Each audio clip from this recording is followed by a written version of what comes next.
Hi guys, welcome to another video. Today I'm gonna paint a pumpkin.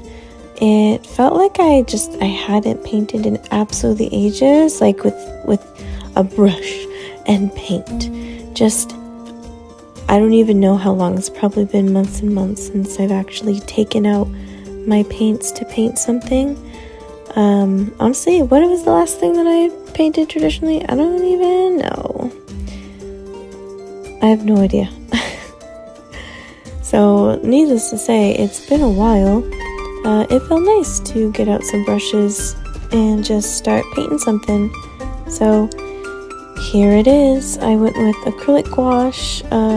My gouache, like the only gouache I have in various different colors is my jelly gouache. I have some Holbein gouache, like white in particular, and like a couple other of my favorite colors in tubes, but it's expensive, and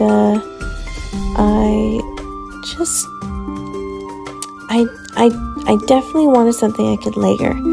I think something that is really annoying, sometimes frustrating for me with alcohol markers is that you can't really do light over dark.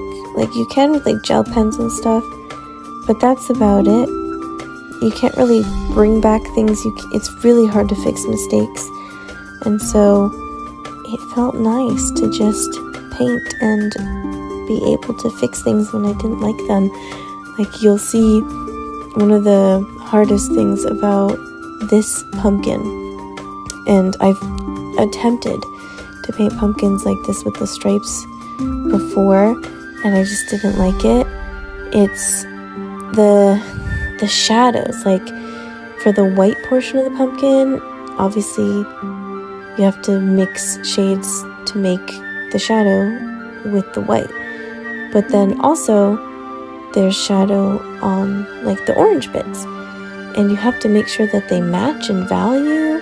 And it's like, I guess technically I could have done a wash or something, but it never really looks like right when I do that.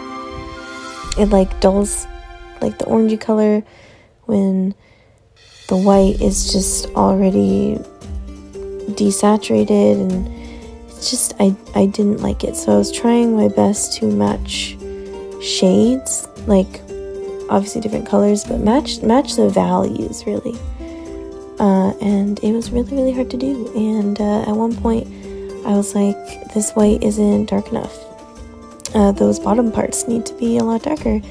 And so I mixed up the most disgusting color I've ever made in my life and put it on there for some reason. And I was like, that was a mistake. Why did I do that?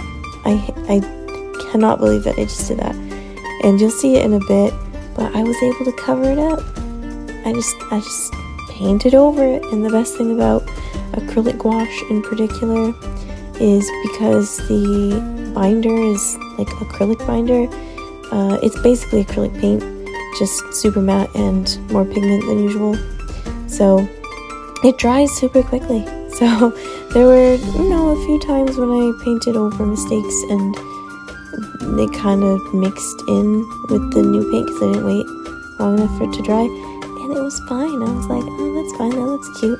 But most of the time it just covered everything up, and I was like, okay, that's amazing. We can just pretend that didn't happen. It's like magic. So I like these opaque paints quite a bit, and I think it's one reason why I've struggled to get into watercolor, because I just feel very limited.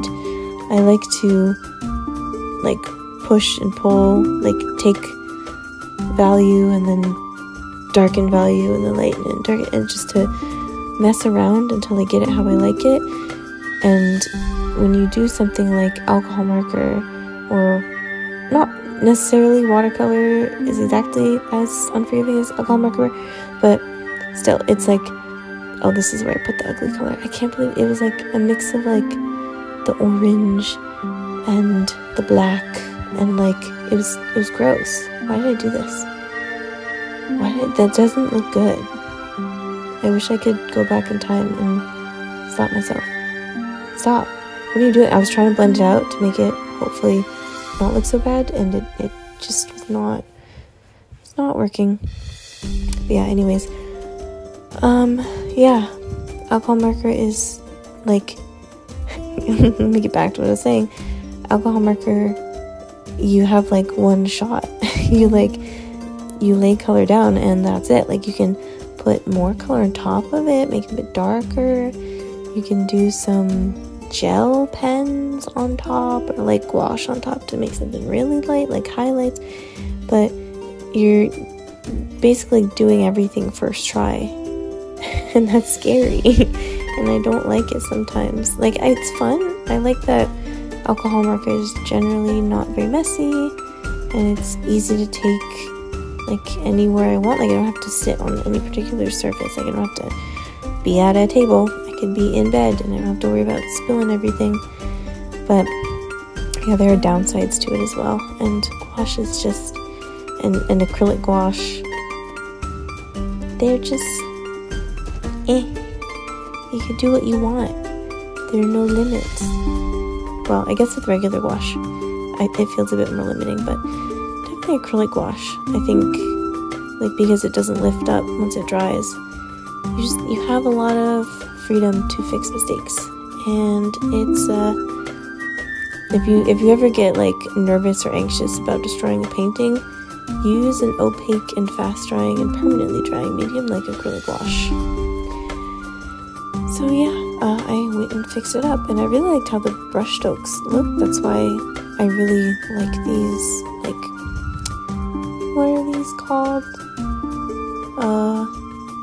They're not, what kind of brushes are these? You see them, they're sort of like rounded. My brain can't compute right now because it's late, and I should be going to bed, but I'm not. I just want to post this video first because it's almost Halloween, and I feel like pumpkins need to be posted before, not that November can't have pumpkins, but like, this is part of Artober, so it has to be posted in October. So I'm staying up late to record this, and yeah, you can probably tell I'm tired, but yeah, here I am adding some flecks. I really liked how in the reference image there were just bits of color everywhere, and they weren't necessarily as big, not all of them were as big as the dots I made, but I wanted them to be a bit more visible. It just makes it more interesting.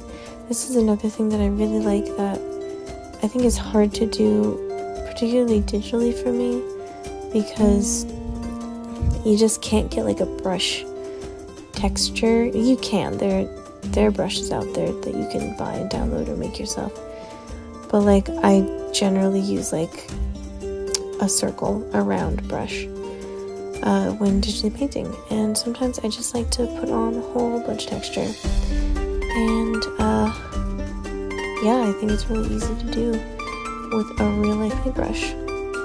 And I do think this started coming together quite a bit more once I did the stem.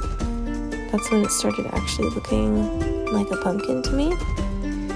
And so I went in with this really dark color, and I was so happy because I went in with a dark color, and then I could start bringing back light, which you can't do. I know I said it a million times, you can't do that with alcohol marker unless it's like in gel pens or something. So maybe what I would enjoy doing is mixing gouache or acrylic gouache and alcohol markers together.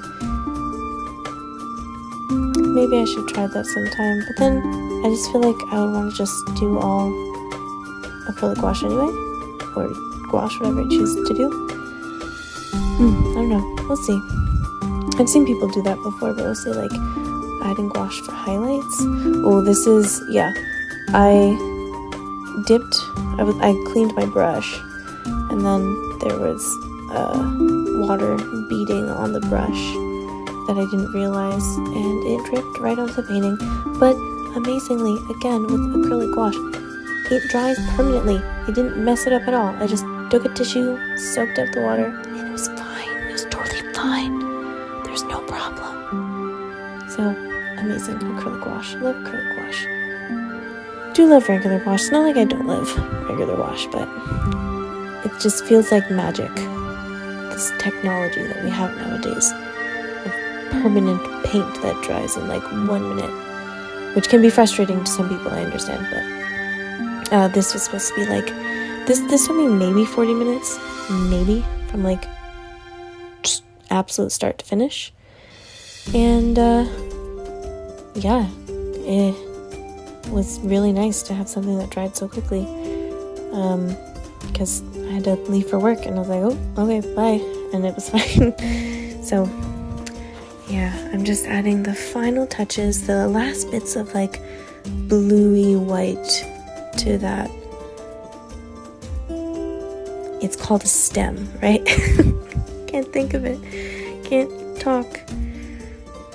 Okay, anyways, I really liked the bluey color that ended up, like, it was kind of visible in the reference, and I really wanted to bring it out rather than just a light green or like a yellowy green. And I like the mixture of like the warm and the cool tones. I think it's really cool, so I really like this reference image. And I think I'm done. I think that's about it. Just a few more finishing touches, like bringing out some more of that white and some really, really light orange dots at the top. And sort of making the striped bits a bit more like pockety and jaggedy, adding some dots. And that, yeah, that was about it. Oh, and bringing in just a little bit darker bits. It needed a bit more contrast, especially because there's no background. It just was like, we need a bit more. And yeah, then I was like, okay, the stem sort of looks like it's floating, so even though the reference image has strong enough light, you don't really see like any shadows around the stem. I just added a little bit in just so it looks a bit more 3D in this space. And then brought in some of those curves that I really like that covered up the orange. And that's this, yeah, that's about it. I think it's cute. I like her. I would make her into a sticker. I'm not gonna lie, I might put her on my Thanksgiving card. So that's about it. That's her. What do you think? It says my beautiful pumpkin. I wasn't gonna say anything at the beginning, but yes, it is very to the left of the page. I started drawing, realized it was too far left, and I wasn't gonna fix it, but here she is. Thank you so much for watching. I hope you enjoyed the video. Please subscribe if you want to see more videos like this. Give the video a like if you liked it. And I'll see you guys next time. Bye!